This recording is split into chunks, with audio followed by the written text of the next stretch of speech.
verso 14.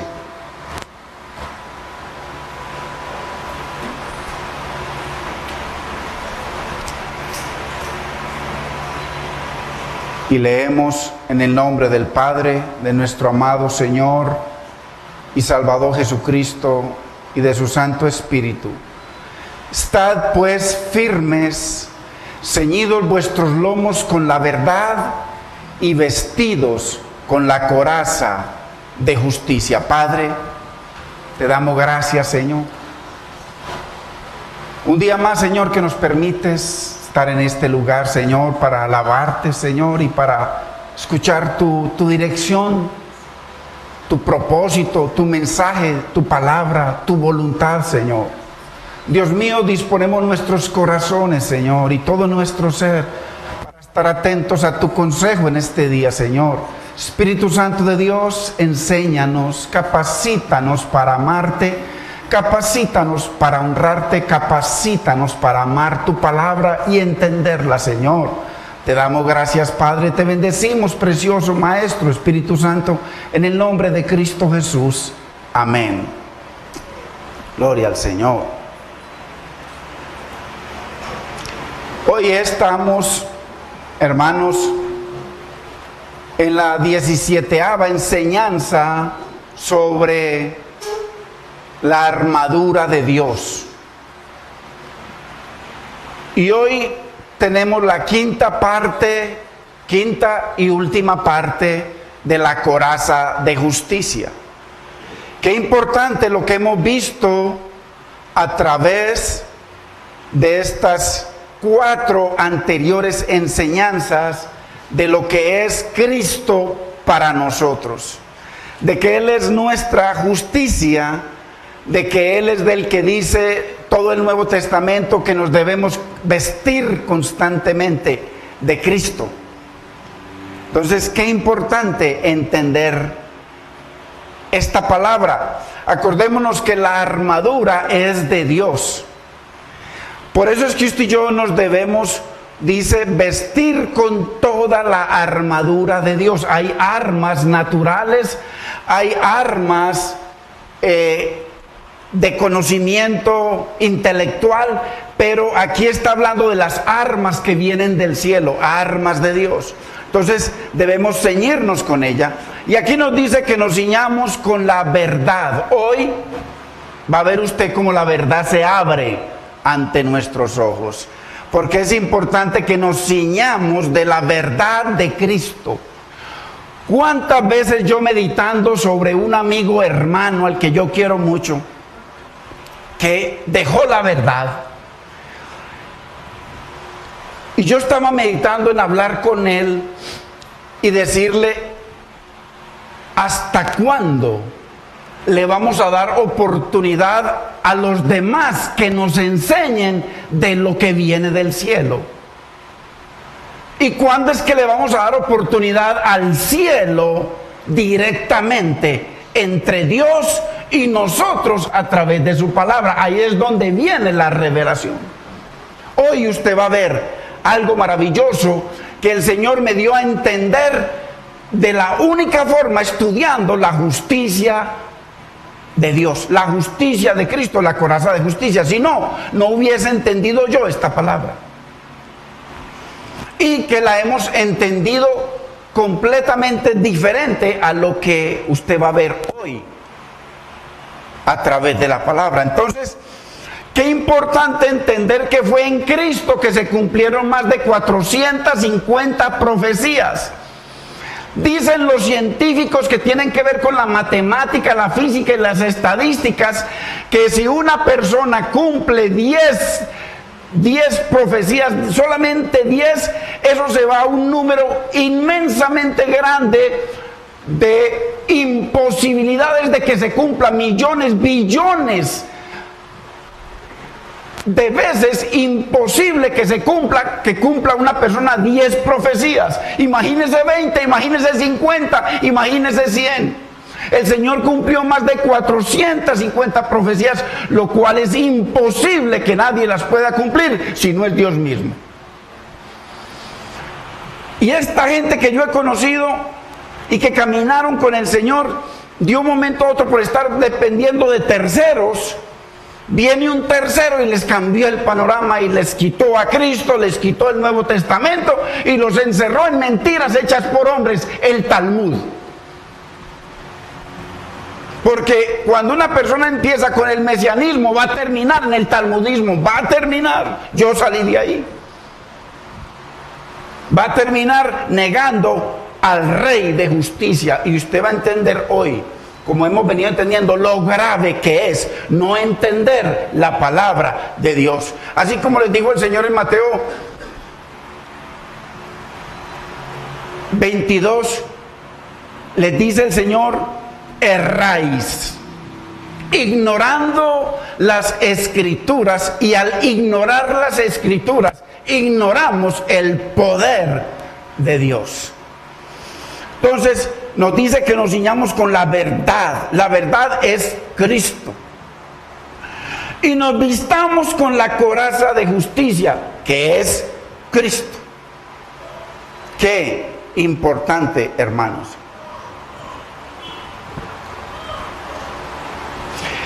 Al estar usted y yo ceñidos con la verdad y vestidos con la coraza de justicia, no es otra cosa que estar vestidos de Cristo. Eso es lo que nos dice Pablo todo el tiempo.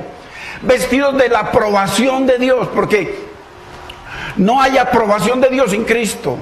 Por eso Él dice: todo lo que pidas al Padre en mi nombre, mi Padre lo hará.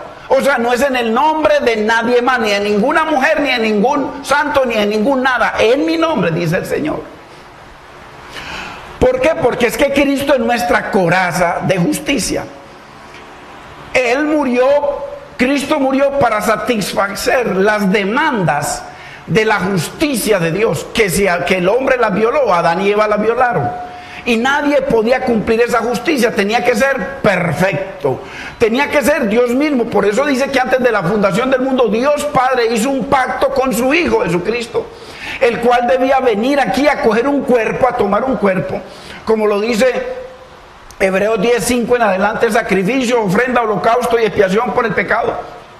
No quisiste, nunca te agradaron, mas me preparaste cuerpo. Entonces ese Cristo que estaba en la eternidad con el Padre, uno con el Padre y con el Espíritu, en ese pacto Él tenía que venir a esta tierra a coger un cuerpo. Lo dice el Nuevo Testamento. Entonces vino y cogió un cuerpo para hacer la perfecta voluntad de Dios. Entonces tenemos que entender que Satanás, en sus acusaciones contra los israelitas, contra usted y contra mí, Satanás exige, le dice a Dios: tú tienes que cumplir tu palabra. Tú dijiste que la paga del pecado es muerte. Tiene que morir Israel. Porque el que viola un solo mandamiento, según Santiago, los viola todos. Entonces no hay nadie que pueda ser justificado delante de Dios. Y Satanás, el acusador, va y le dice: tú dijiste, cumple. Es el acusador. Entonces, qué importante que Jesucristo murió para satisfacer todas las demandas de Dios, 613 mandamientos a la perfección. Esas demandas que había contra nosotros por nuestro pecado. ¿Por qué? Porque es que Dios demanda de usted y de mí, demanda de cada persona una obediencia perfecta a su ley. Y por supuesto Él nos proporcionó esa obediencia perfecta en Cristo. Al estar usted unido y yo unido, el que se une con el Señor, un espíritu es con Él. Con Cristo estoy crucificado, ya no vivo yo, Cristo es el que vive. Entonces, al usted y yo ser uno con Cristo, viene esa justicia, esa coraza y nos cubre. Por eso la Biblia nos dice que nos vistamos de Cristo todo el tiempo. No que nos vistamos de esta congregación o de aquella, o de este concilio, o de las políticas que los hombres escriben. No, de Cristo. Entonces, ¿por qué Dios demanda que el pecador sea castigado? Pero Dios mismo castigó todo el castigo que usted y yo merecíamos en Cristo. O sea que Dios ya castigó el pecado en Cristo. Por eso hay que estar en Cristo. El que está en Cristo, no en una iglesia, no en tal congregación sacando la cara por un pedazo de carne. No, en Cristo. nueva criatura es. Las cosas viejas pasaron, todas son hechas nuevas en Él. Entonces es en Cristo que Dios castigó. Dios castigó los pecados de usted y míos, de toda la humanidad, los castigó en nuestro sustituto, Cristo, que Dios lo envió como sustituto para morir por usted y por mí, para recibir la ira de Dios por usted y por mí, para recibir todo ese castigo que Dios demandaba por la violación de la palabra de Dios, por el pecado. Mire lo que dice 1 Pedro 24. Tan importante que nosotros no venimos a este lugarcito a que nos den mantenimiento como en muchos lugares. Aquí venimos a estudiar la palabra de Dios. No mantenimiento, porque no crecen, se mantienen enanos espirituales.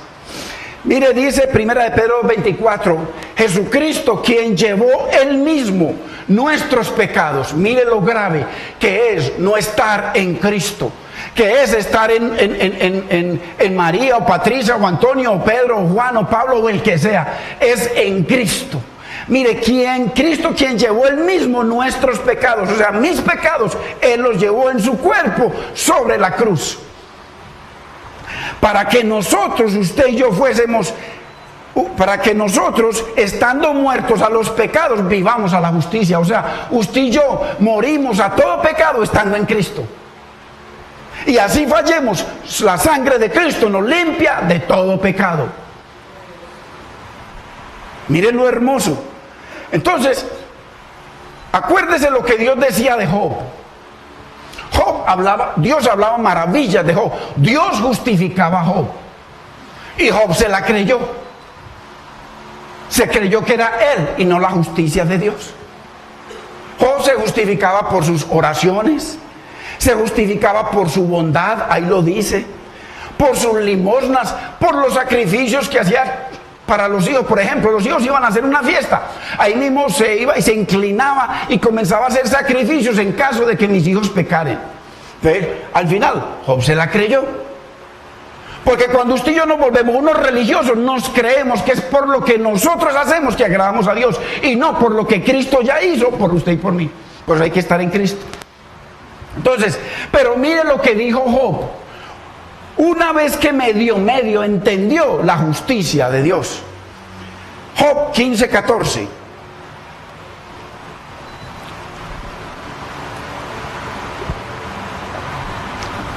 Qué importante entender la palabra de Dios.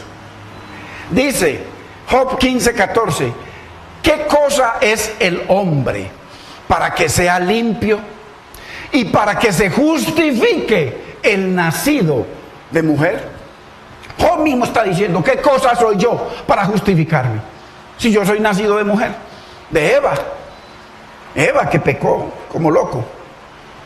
Entonces aquí claramente Job dice, ¿de qué me voy a justificar yo? En el verso 15 dice, he aquí, ojo, muy importante, en sus santos Dios no confía. Ay, hermano, Dios no confía en nadie. Es que Dios no confía sino en uno, en Cristo, no más.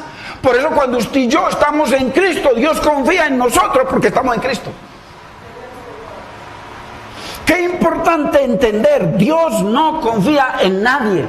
Si en sus santos no confía, ¿usted cree que Dios confiaba en los ángeles o eso? ¿Lo cogió por sorpresa? No. Es que Dios tenía un plan, ya nosotros vimos en el estudio del Rey de Gloria. ¿Quién es este Rey de Gloria? Dios tenía algo más maravilloso que manifestar a través del sacrificio, la humillación, la muerte y resurrección de su Hijo. Un mundo mejor. Entonces, qué importante entender que Dios no confía en nadie. Dios solo confía en la obra perfecta de Cristo. Y su obra en nuestros corazones a través de dos cosas. Llamémoslos cosas, pero no son dos cosas porque a través de Dios mismo, su Santo Espíritu y su Santa Palabra. Dios solo confía, por eso es que usted no nace de nuevo y entonces ya usted comienza a desarrollar, o viene alguien y le pone las manos y usted comienza a desarrollar cosas espirituales. A Dios no le interesa nada de eso, son puros cuentos. A Dios lo que le interesa, por eso es que Él nos da el fruto ¿de quién? Del Espíritu, o sea, el fruto de Dios mismo. Dios mismo manda ese fruto del cielo, porque todo lo que Dios ama y en lo que Dios cree es en lo que Él mismo hace en nosotros, no en nada de lo que nosotros seamos. Por eso nos da el fruto de su Espíritu: amor, gozo, paz, bondad, benignidad, paciencia, fe, mansedumbre, templanza. Todo de Dios. Todo es de Dios. Entonces no hay de qué gloriarnos, porque es que hay muchos que se la creen. Hasta cambiamos de camino, de caminar, y ya ven al pastor como un ungido, un santo, un pedazo de carne putrefacto en vías de descomposición, como todos nosotros. ¿O no? Muéstreme uno que no. Entonces, ¿por qué adora usted a ese pedazo de carne? Sea yo, sea el que sea. Porque eso se hace en muchos lugares. ¡Qué vergüenza de Cristo! ¡Qué vergüenza de Cristo, hermanos! Dios no confía en sus santos. Hay una canción que cantábamos en estos días de Marcos Witt, muy bonita, que habla del Dios de pactos. Dios de pactos, que guardas tus promesas, que cumples tus palabras, que guías nuestra vida. Eso es verdad. Eso es verdad. Pero una estrofa dice: nunca más seré igual. Ojo, para que entendamos. Al salir de este santísimo lugar. Eso dice la estrofa. Pero eso no lo acepta Dios, ni lo dice Dios. Por eso hay que entender la palabra. Cuando nosotros entendemos la palabra pasa a ser el filtro a través del cual filtramos todo. En nuestra mente, en nuestro corazón, en las cosas de afuera y las de adentro. Se está hablando de una iglesia. Nunca más seré igual al salir de este santísimo lugar. Está hablando de una iglesia. Pero eso no según Dios. Según Dios, el lugar más santo que existe en el universo, ¿cuál es? Dice que Dios exaltó dos cosas sobre todas las cosas del universo: su nombre y su palabra.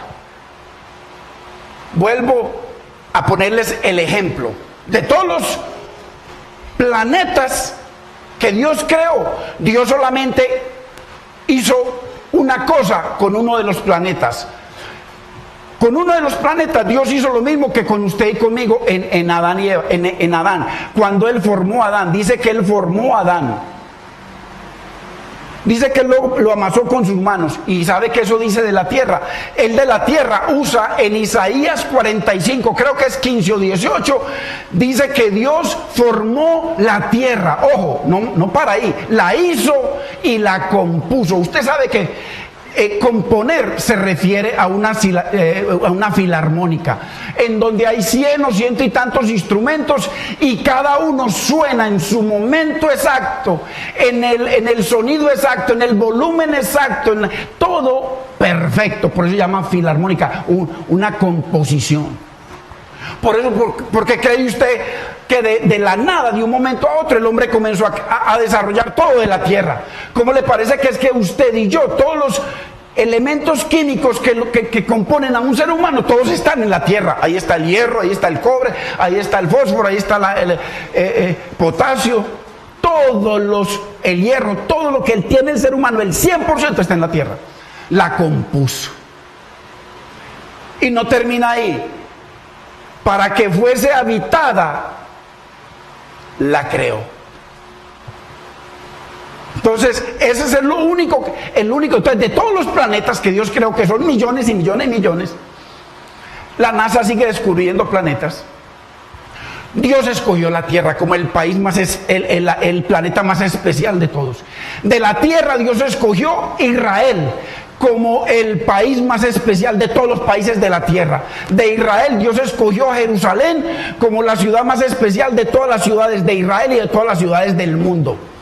Y de Israel Dios escogió una sola montaña como la más especial, la más santa de todas las montañas del mundo: Moriah, el monte Moriah. Y del monte Moriah Dios escogió una parte que lo llama la explanada, donde estaba el templo.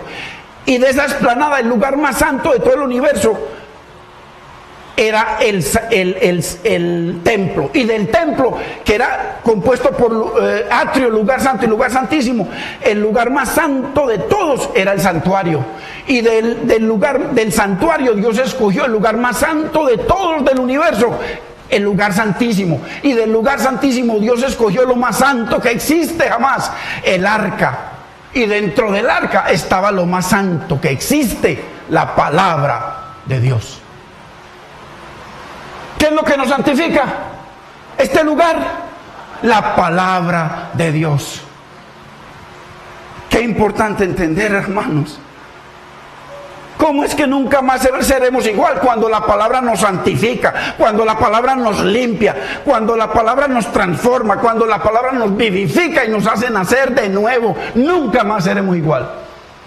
Ojo, la palabra no es un lugar, es la palabra. Así que Dios solo confía en la obra de su Espíritu y de su palabra, que nos transforma a la imagen de Cristo. Es que es importante entender la palabra. No seguir en cuentos de mantenimiento, hermano, gente perdiendo el tiempo. Dios mío, bendito. Donde Dios demanda que conozcamos su palabra, y hay maldición cuando rechazamos la palabra. Maldición para nosotros y para nuestros hijos. Así que nunca más seremos iguales. Solo ocurrirá cuando la palabra, por la obra del Espíritu, transforme nuestros corazones y nos hagan nacer de nuevo. Nunca más seremos iguales. No es por un lugar. Dios no confía en nadie, solo en la obra perfecta de su Hijo, justificándonos, hermanos, con su coraza. Por eso se llama la coraza de justicia. Nos da un nuevo corazón, implanta su temor dentro de nosotros, nos llena del fruto de su Espíritu, nos llena del Espíritu, pone el querer y el hacer. O sea, Dios hace todo en nosotros, todo es sobrenatural, a través de una cosa, la palabra. La palabra. Entonces, qué tremendo. Como dice Job en el 15:15, he aquí, en sus santos no confía. Y la parte B dice, y ni aún los cielos, uy hermano, ni aún los cielos son limpios delante de sus ojos. Y yo me pregunto, ¿y usted y yo? Que porque nos ponemos isque un kipá, un trapo para orar, o nos envolvemos algo aquí, o porque me visto de tal forma o de tal otra, hermano, o lo que sea. Qué terrible no entender la palabra de Dios. Y si no se enseña cómo es, no vamos a entender nunca. Vamos a seguir congregándonos como poníamos más atención cuando íbamos a la escuela, o ponemos más atención cuando vemos una película. Nadie se mueve, y hasta que se revienta, y no se mueve hasta que no pase tal escena. Y la palabra entra por aquí y sale por aquí. Qué terrible. Lo más grande que existe jamás en el universo es la palabra de Dios. Y si la palabra de Dios está contaminada, si la palabra de Dios viene solamente a través de terceros, ¿cómo usted y yo vamos a comprobar que lo que nos dicen los terceros es contextual?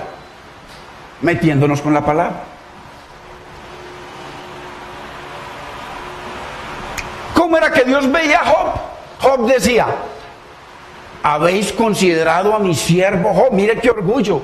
No hay ninguno como él en la tierra.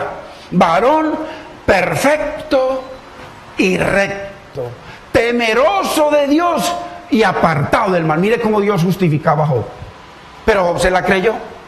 Es que Cristo viene y nos hace santos, nos santifica, nos hace salvos.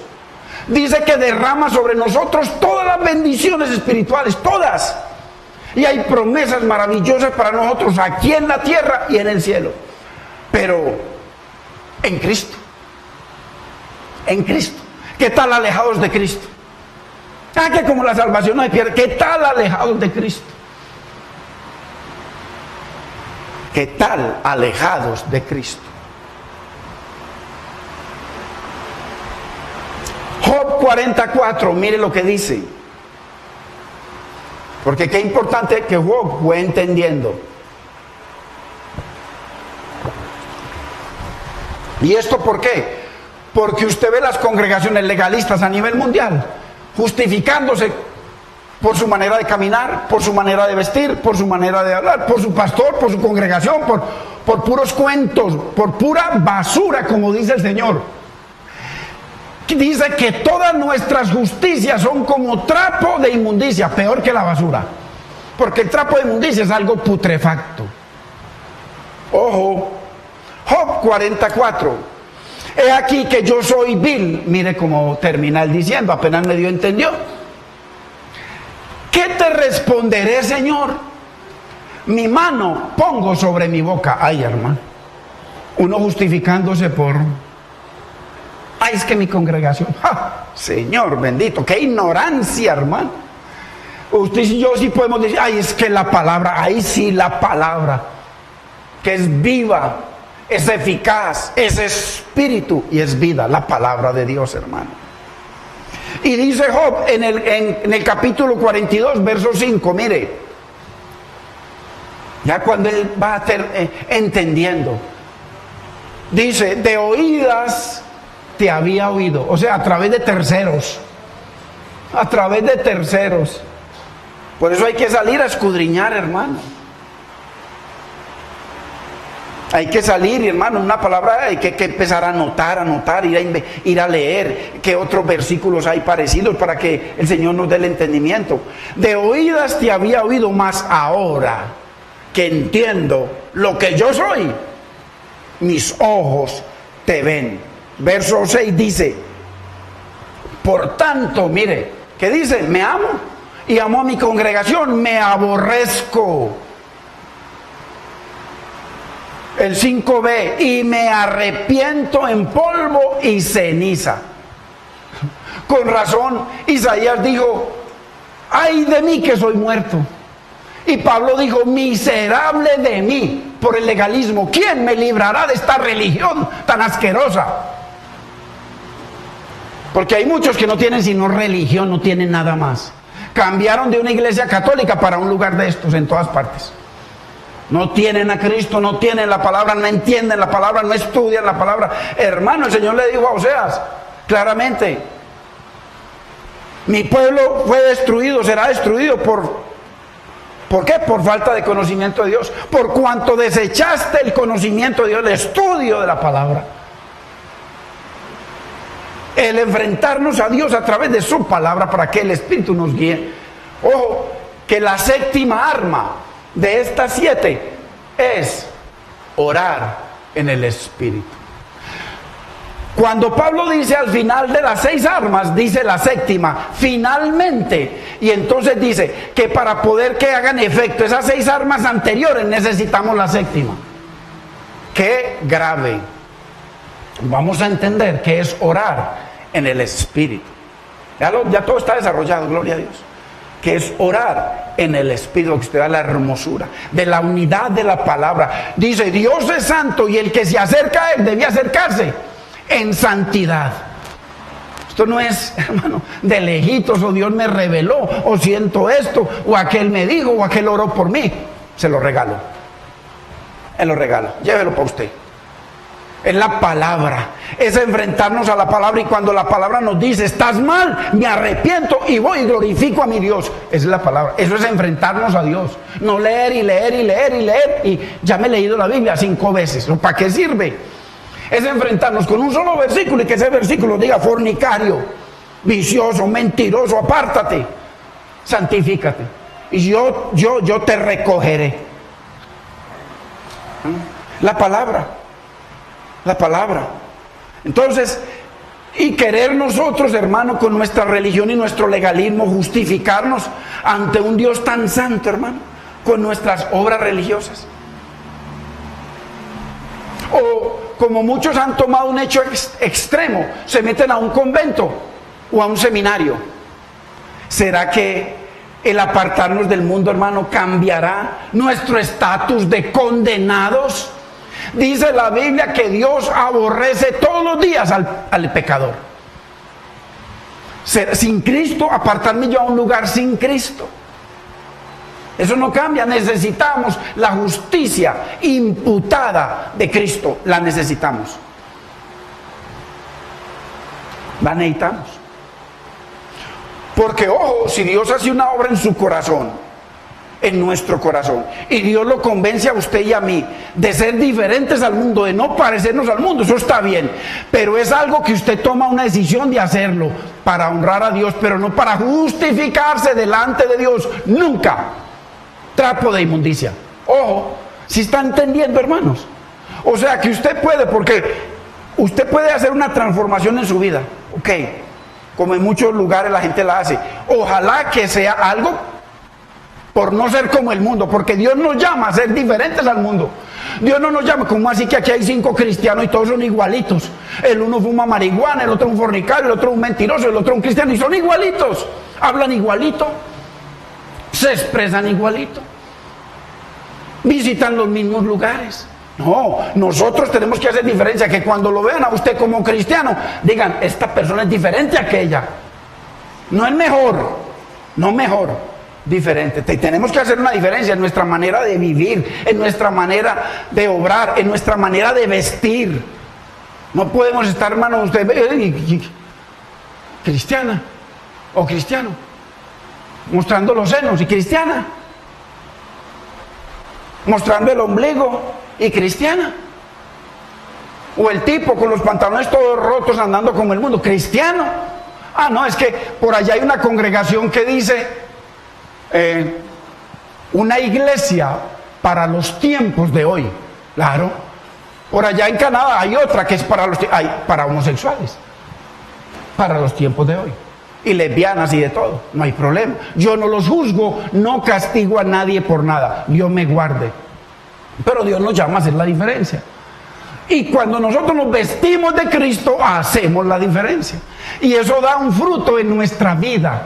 Eso trae un fruto en nuestra vida, en nuestro caminar. Dice que el que dice que está en Cristo debe andar como Él anduvo. No anduvo fumando marihuana, ni por ahí en las esquinas. Entonces, ante nuestra concupiscencia, ¿qué poder hay contra el acusador ante nuestra concupiscencia? Nos debemos vestir con la coraza, hermano, que el ángel de Dios le dijo a Josué que se vistiera. Con esa coraza nos debemos de vestir. Vayamos, hermanos, a Zacarías 3. Vamos a ver 2 pasajes especiales. Uno en el Antiguo Testamento o en el Primer Testamento, y otro, Zacarías 3, y otro en el Nuevo Testamento, Judas 1. Judas no tiene sino un capítulo, en el verso 9. Para que entendamos, hermano, ojo, que esto es muy importante, la anchura, la altura, la longitud, la profundidad del amor de Dios por sus redimidos. Porque por eso fue que Él vino a morir, por esa profundidad, por esa altura, por ese amor infinito. Porque de tal manera, ¿de qué manera, hermano? Amó Dios al mundo que envió a su Hijo a morir, a humillarse, a despojarse, a negarse, a recibir los pecados suyos y míos, hermano, y morir en una cruz como nuestro sustituto. En vez de yo morir, murió Él. Y nosotros menospreciar a Cristo. Y lo menospreciamos de muchas formas. Una forma es no obedeciendo su palabra. El que me ama, Juan 14:20, mi palabra obedecerá. Y mi Padre le amará, y vendremos a Él, Padre, Hijo y Espíritu Santo, y haremos morada en Él. El que no me ama es aquel que no obedece mi palabra. Esto es muy fácil saber quién es de Cristo, quién tiene la coraza de justicia, y por qué, hermano, Dios trabaja en nuestra vida. Entonces, para que entendamos la anchura, la altura, la longitud, la profundidad del amor de Dios, hermano, y su esfuerzo por justificarnos, hermano, contra toda esperanza. Y usted va a ver que era contra toda esperanza. Porque Dios lo justifica a usted y me justifica a mí contra toda esperanza. Porque la concupiscencia, el veneno que Satanás inyectó en Eva y en Adán y en nosotros, hermano, no tiene fin. Solamente cuando nos morimos. Entonces, mientras estamos vivos, estamos llenos de ese veneno en todo nuestro ser. Entonces, contra toda esperanza, hermano, porque mire, que aquí estamos, yo estoy compartiendo aquí de un momento a otro cualquier situación, hermano, le da a uno muy rabia o un pensamiento, cualquier cosa, hermano, necesitamos a Cristo. Entonces, ya vestidos de Cristo, tranquilo, la sangre de Cristo nos limpia de todo pecado. El amor de Dios y el esfuerzo por justificarnos. Entonces, para poder discernir Zacarías, que más o menos el capítulo 3, necesitamos entender, ojo, esto es básico, porque usted y yo hemos leído a Zacarías y yo nunca entendí lo que entendí ayer, pues en estos días estudiando. Lo mismo que Judas 1:9. Necesitamos entender que todas las acusaciones del enemigo se fundamentan en nuestra perfecta obediencia a toda la ley de Dios. Si usted y yo no cumplimos uno de los mandamientos, graves. Pero el que está en Cristo los cumple todos.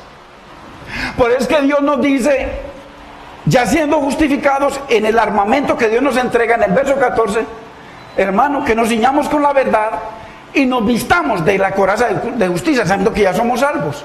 ¿Por qué? Porque necesitamos completamente, ¿por qué? Todo el tiempo, por nuestra concupiscencia. O si no, porque venimos acá y nos arrepentimos, lloramos, hermano, que nos tiene que pasar a todos, porque aquí no hay ninguno que sea Cristo. ¿Por qué?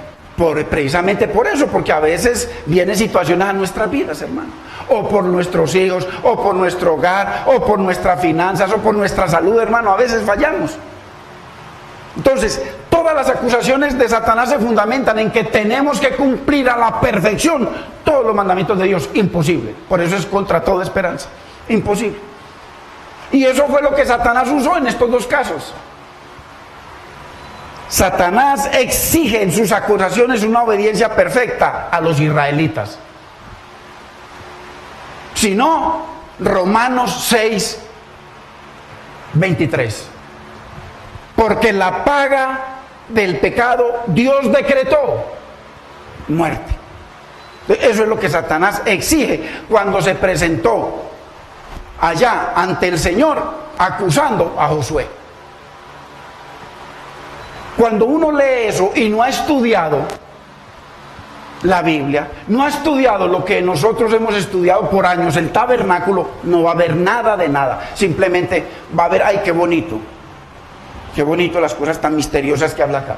Pero cuando uno ha estudiado, usted sabe que cuando está hablando de que el ángel está delante del Señor, significa que está como intercesor. Y él aquí en su hombro tenía 6 piedras y aquí 6 piedras. Y en el pecho 12 piedras, las 12 tribus de Israel.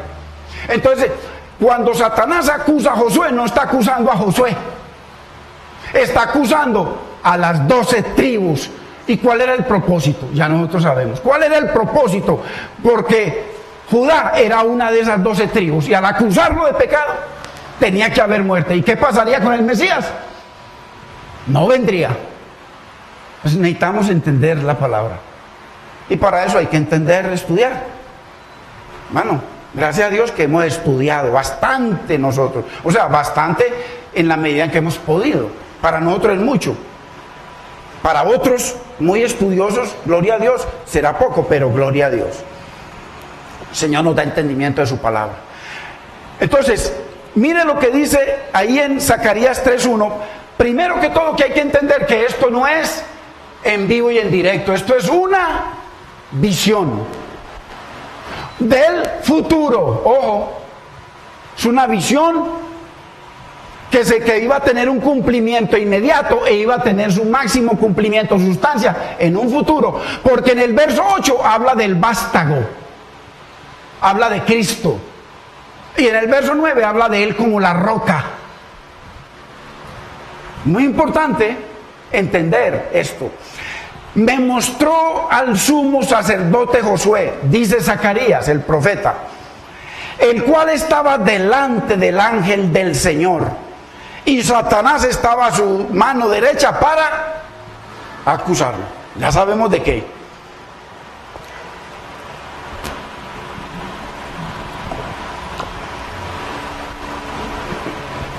Aquí Hoy tengo que terminar esta palabra. Aquí, si Dios nos da la salud hasta terminarla. Satanás está con todo su armamento contra el ángel. Aquí hay una argumentación. Están argumentando, no están peleando. Si usted lee bien, con cuidado, Judas 1:9 va a ver que es una argumentación igual. Y es exactamente por lo mismo. Entonces, viene a acusarlo. Entonces, aquí nosotros vemos que hay una forma de entenderlo si conocemos, hemos estudiado el tabernáculo. Si no, vamos a estar como los demás, en mantenimiento.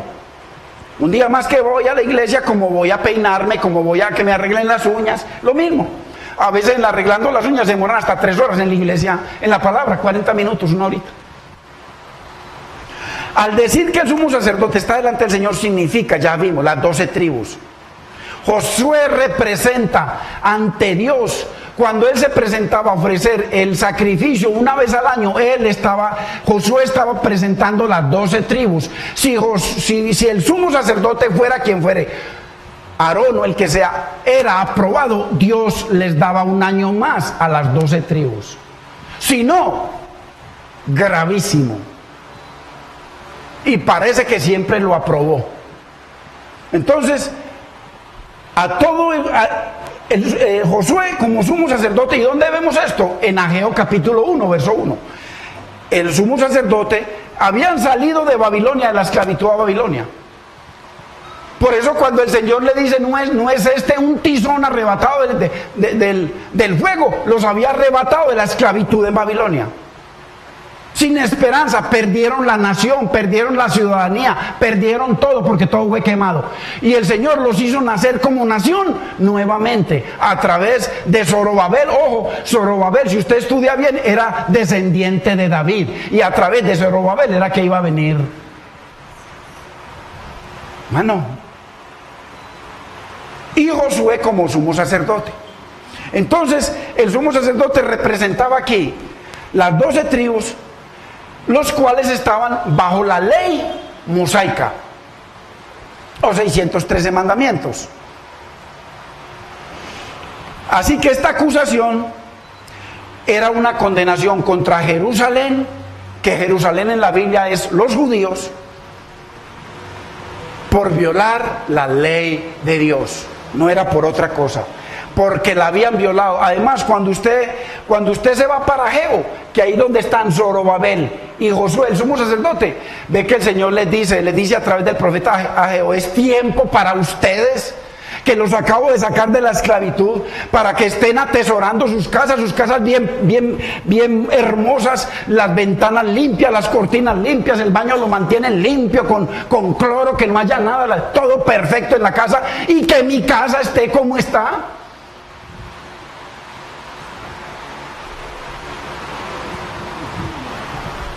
De ahí es donde viene. O sea, pecado porque abandonaron la casa del Señor. Y pecado porque estaban violando todos los mandamientos de Dios. Entonces el Señor, al acusar a Josué, está acusando a las 12 tribus. Y con ellas a Judá. Y con ellas no había forma de que viniera el Mesías. Si el Señor no los justifica contra toda esperanza. Que estaban en pecado. Porque el Señor les dice, ok, ellos están así, pero hay un remanente santo, hay un remanente, y el Señor abogó por ese remanente. Entonces, primero que todo, la acusación de Satanás era legal, e imposible de cumplir 613 mandamientos. Siempre ha sido imposible. Por eso es que el Señor tenía que venir santo y perfecto a cumplir 613 mandamientos. Por eso fue que Él le dijo a Juan el Bautista, es necesario que cumplamos toda justicia, toda la ley, que era la ley de justicia, así como se justificaban ellos cumpliendo toda la ley, pero nadie pudo. Y ahí es donde entra, hermanos, el plan de redención de Dios y la perfecta justicia de Cristo. Porque ya sabemos nosotros que el único antídoto contra las acusaciones del enemigo es la perfecta justicia de Cristo. No es nuestro estudio, no es saber mucho la Biblia, no es vestirnos de una forma o de otra, nada de eso. Es la justicia perfecta de Cristo imputada a nosotros, no es otra cosa. Y esa es la que Dios exige. Dios exige una obediencia perfecta a su mandamiento. Y esa es la acusación de Satanás, que tiene que cumplir lo que Dios exige. Una perfecta obediencia a toda la ley. Ahora, ¿quién no peca, hermano? ¿Quién no falla? Dígame, ¿quién aquí no fallamos? ¿Quiénes no erramos? ¿Quiénes no nos equivocamos? Nadie. Todo el mundo nos equivocamos. No hay quien nos salve. Por eso es que necesitamos la justicia imputada de Cristo. Es por eso que las acusaciones justificadas, legales, de Satanás encuentran una coraza, hermano, un chaleco antibalas, antidiablo, antiacusaciones, antimentiras, antitrampas, infranqueable en la perfecta justicia de Cristo. Ahí lo vemos en Josué capítulo 3. Esto fue lo que vio Zacarías, la coraza de justicia vistiendo a Israel, vistiendo al sumo sacerdote, 6 tribus acá y 12 tribus en el pecho, que hablan de la fuerza y el poder de Dios y el amor de Dios por sus redimidos en el pecho. Me mostró al sumo sacerdote Josué, y con él estaban delante del ángel de Jehová, el cual estaba delante del ángel del Señor, y Satanás estaba a su mano derecha para acusarle. Entonces, mire lo que dice, yo lo leo, tranquilo, Ageo 1:1, vino palabra de Dios por medio del profeta Ageo a Zorobabel, hijo de Salatiel, gobernador de Judá, era el príncipe, era descendiente de David, y a Josué, hijo de Josadá, sumo sacerdote, diciendo, este pueblo dice, no ha llegado aún el tiempo de que la casa del Señor sea reedificada. Mire lo que es cuando se proyecta esto, a descuidar las cosas de Dios, hermano. Pero eso sí, mi luz tiene que estar paga, mi comida tiene que estar de sobra, todo lo mío, mi celular, todo el año, todo. Pero el que bendice, y va bien, vámonos a que nos sigan dando mantenimiento por allí. Vemos una oposición en el pueblo y una oposición en Satán para reconstruir el templo de Dios. Entonces, ¿cuál era el caso ahí? El caso ahí era que si al reconstruir el templo de Dios se reconstruye la teocracia. Y tanto el pueblo como Satanás estaban en contra. Por eso Satanás acusaba para que no se construyera el templo. A medida que usted va estudiando, Nehemías se va dando cuenta que el propósito cuando le levanta a Zambalá y a Tobías era Satanás mismo, usándolos. El propósito era que no se restableciera la teocracia. Hermano, no me diga que usted es cristiano si no hay una teocracia en su vida, si Cristo no es el rey y señor de su vida. No hay, es una mentira. Aquí no se predica mejor que nadie o se enseña mejor que nadie. Aquí simplemente se comparte la palabra de Dios como está escrita, eso es todo, así de sencillo. Josué es descalificado por el enemigo.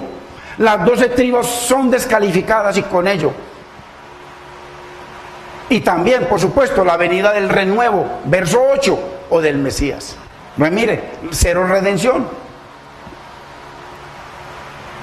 Qué tremendo, hermanos. Verso 2, en Zacarías 3. Y dijo el Señor a Satanás, el Señor te reprenda, oh Satanás, el Señor que ha escogido a Jerusalén te reprenda.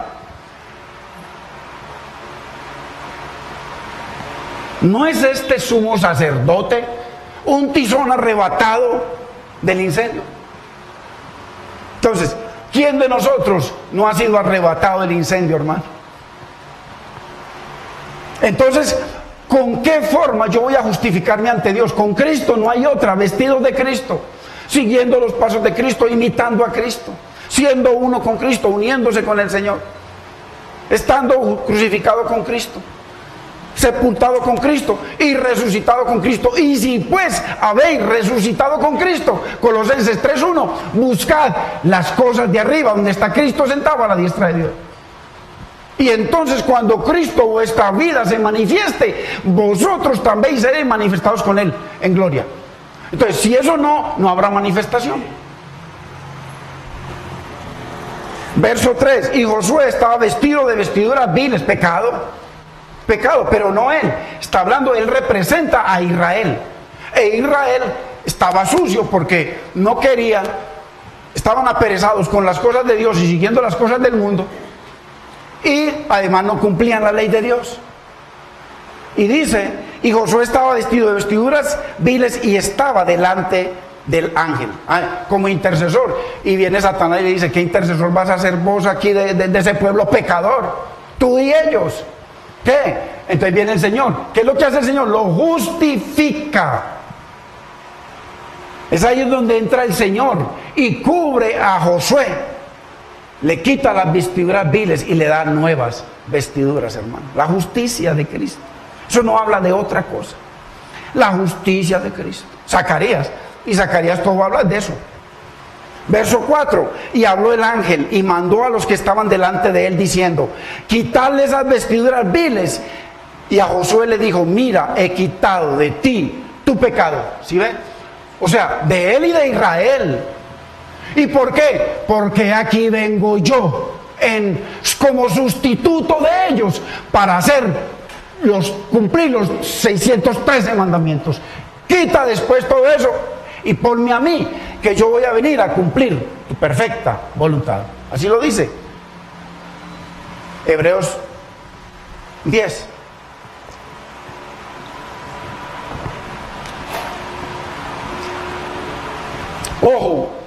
Ojo, pero al venir el Señor en el Nuevo Testamento, el cumplimiento de esta visión, no solamente el sumo sacerdote, usted ve cómo encontró Dios al sumo sacerdote, a Simón, Caifás, Anás y el otro. ¿Cómo los encontró? Unos ladrones, perversos. ¿Y cómo encontró al pueblo? Mateo 22:12 lo dice, que había uno que no estaba vestido de gala. Y ese que no estaba vestido de gala era esa generación. Ojo, la unidad de la palabra. El Señor vino a justificarlo porque Satanás los tenía condenados a través de la ley de Dios, porque Satanás usa la ley de Dios para condenarnos. ¿Y quién es el único que puede ser nuestra justicia, nuestra coraza, nuestra santidad, nuestra justificación, nuestra santificación, nuestra sabiduría, redención y glorificación? Cristo, hermanos, Cristo, nadie más, Cristo. Entonces, al venir el Señor en el Nuevo Testamento a que se cumpliera la justicia, porque allá había un cumplimiento, después había un cumplimiento futuro y la aplicación para nuestro entendimiento en nuestras vidas. Y la acusación del Señor surgió efecto. O sea, la acusación, la cobertura del Señor surgió de efecto para ese pueblo, pero para los que no aceptaron esa justicia de Cristo, hermano, toda esa generación del primer siglo, se cumplió Romanos 6:23, la paga del pecado es muerte. Y se sigue cumpliendo sin Cristo como el sustituto para sus vidas. No lo quisieron y todavía no lo quieren. Y muchos de los que se congregan no quieren a Cristo, quieren venir a seguir lo que escuchaban cuando estaban en la primera, en la iglesia de nuestros padres, en ese cuento. Entonces, qué precioso, hermanos, es entender, hermano, de que debemos andar vestidos con la coraza de justicia. Porque esas vestimentas de Josué simbolizan la justicia de Cristo, imputada al pueblo e imputada a los judíos y a nosotros los que aceptamos a Cristo como el Señor de nuestras vidas. Y por supuesto, la coraza de justicia, lo dice Apocalipsis 19:8, no es otra cosa que el lino fino, limpio, blanco, resplandeciente, que es el mismo Cristo. Y que Él es el que produce en nosotros esas obras de la esposa del Cordero, la iglesia. Entonces, este mismo caso lo vemos en Judas 1:9. Vayamos allá porque esto es muy interesante. Judas 1:9. Hoy vamos a ver una explicación de la misma Biblia de lo que es el cuerpo de Moisés. Dice Judas 1:9: pero cuando el arcángel Miguel contendía con el diablo, disputando con él por el cuerpo de Moisés, no se atrevió a proferir juicio de maldición contra él, sino que dijo: el Señor te reprenda. Entonces aquí vemos una preciosa revelación de la justicia imputada de Cristo. Miremoslo en otra versión, la versión internacional. A lo mejor usted no la tiene ahí, pero mire lo que dice. Ni siquiera el arcángel Miguel, cuando argumentaba, o sea, no era que estaban peleando ni luchando, el uno cogió un pie de Moisés pa acá y el otro cogió una mano para allá. No. Están hablando, están argumentando sobre la ley de Dios. ¿Qué representaba Moisés? La ley. En el Nuevo Testamento, ¿cómo se llama la iglesia de Cristo? ¿El cuerpo de quién? Y en el Antiguo Testamento, el cuerpo de Moisés, ¿qué representa? La ley. No es otra cosa. Nada que ver. Ni siquiera el arcángel Miguel, cuando argumentaba con el diablo disputándole el cuerpo de Moisés, se atrevió a pronunciar contra él un juicio de maldición, sino que le dijo: el Señor te reprenda. Y esto fue lo que vio en visión, lo mismo que vio en visión el profeta Zacarías, entre Jesús y Satán, por la justicia imputada de Cristo. Entonces aquí vemos dos intentos del enemigo por destruir el camino hacia la simiente santa. No era otra cosa. La Biblia enseña los múltiples intentos del enemigo por destruir a los israelitas y con ello frustrar la venida del Mesías. El libro de Esther es sobre eso. Vemos cómo el enemigo usó a Amán, que odió, le cogió odio de muerte y logró sacar un decreto de muerte contra todos los judíos que existían, hermano, en Persia. Y si hubiese logrado eso, la simiente de Cristo nunca hubiese venido, usted y yo no estuviéramos aquí. Todo es por la justificación. Entonces Satán exigía en sus acusaciones una obediencia perfecta a lo que Dios exigía. Obediencia perfecta a la ley de Dios, y no Romanos 6:23, muerte. Y entonces aquí el arcángel Miguel y Satán no están el uno hablando de para acá, el cuerpo es mío, el otro para acá. No, están argumentando sobre el pecado de los israelitas. Por eso es que cuando el Señor habla a los dos de Maús, que dice que les abrió las escrituras y los llama insensatos, y no, él le dice: ¿no es esto lo que dicen Moisés, los 5 libros, la ley, Moisés, los profetas y los salmos, que era necesario que todas las profecías acerca de mí se cumplieran en mí? Entonces Moisés representa la ley. Por eso los judíos no creen sino en 2 eras: la era mosaica, la era de la ley, y la era mesiánica, la era de la gracia, con la ley que dio Cristo. Claramente, esto no tiene que por otro lado. Hermanos, yo me pregunto, ¿van a luchar por un cuerpo muerto, ya putrefacto y en vías de descomposición? ¿Para qué? Si Dios dice que sangre y carne no heredan. Bueno, está bien. La Biblia dice claramente que sangre y carne no heredan. Lo mismo con el cuerpo de Moisés, ya era un cuerpo putrefacto. Y cuando Judas habló de esto, lo habló 1000 años después, imagínense, 1000 años después. Entonces, un lenguaje figurado. Ojo, como la gran mayoría de la Biblia, lenguaje figurado. El milenio, lenguaje figurado. Todo lo que le acomodan a una cosa futura, lenguaje figurado. Igual que esto. Igual que esto. Entonces, al poder entender la justicia de Cristo, se abrieron los ojos para entender Josué y sobre el cuerpo de Moisés. Un lenguaje figurado, disputando. Hermano, la disputa es por el cuerpo de leyes de Moisés. Naturalmente aquí también se llama el cuerpo de leyes en todas partes. Qué tremendo, hermanos. Que Israel violó. Esa era la argumentación del enemigo contra el pecado de Israel y la lucha del enemigo por destruirlo para que no viniera el Mesías. Es lo mismo. Entonces está invocando la perfecta justicia de Dios contra los violadores del cuerpo de leyes de Moisés. Eso es todo. No es porque así como el cristianismo es llamado por Pablo el cuerpo de Cristo, en ese contexto la ley